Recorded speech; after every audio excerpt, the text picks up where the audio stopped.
বিশ্বনবী কাঁদতে কাঁদতে মাথা তুলবেন, বলবেন আল্লাহ, দুনিয়াতে সব নবীরা স্পেশাল দোয়া করেছে, আমি করি নাই, এবার আমি আমার স্পেশাল দোয়াটা করতে চাই, আপনি কবুল করবেন কিনা বলেন।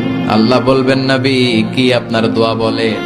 বিশ্বনবী বলবেন, আমার একটা উম্মত যার অন্তরের মধ্যে যাররা পরিমাণ ঈমান আছে, একবার আপনারে আল্লাহ বলে ডেকেছে, একবার আমি বিশ্বনবীর উপর দরুদ পড়েছে, একবার শাহাদাতের বাণী আমার যে গুনাহগার উম্মত দুনিয়ার বুকে থেকে ঘোষণা দিয়েছে, ওই একটা উম্মত যদি জান্নাতে ঢুকতে না পারে, আপনি আমারে জান্নাতে ঢুকাতে পারবেন না।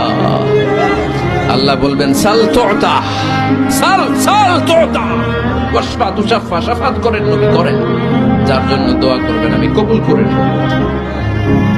দুনিয়াতে বিশ্বনবী কম কষ্ট সহ্য করে নাই। 3 বছর শিয়াবে আবি তালেবে জেল খেটেছে। কয় বছর?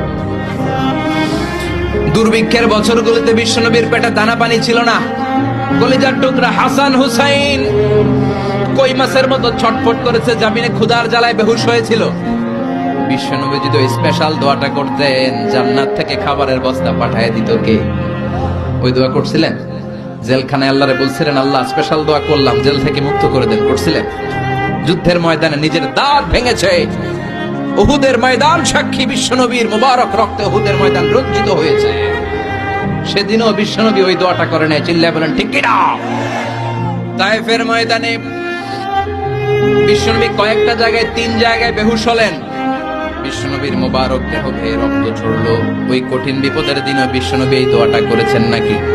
কথা বলেন।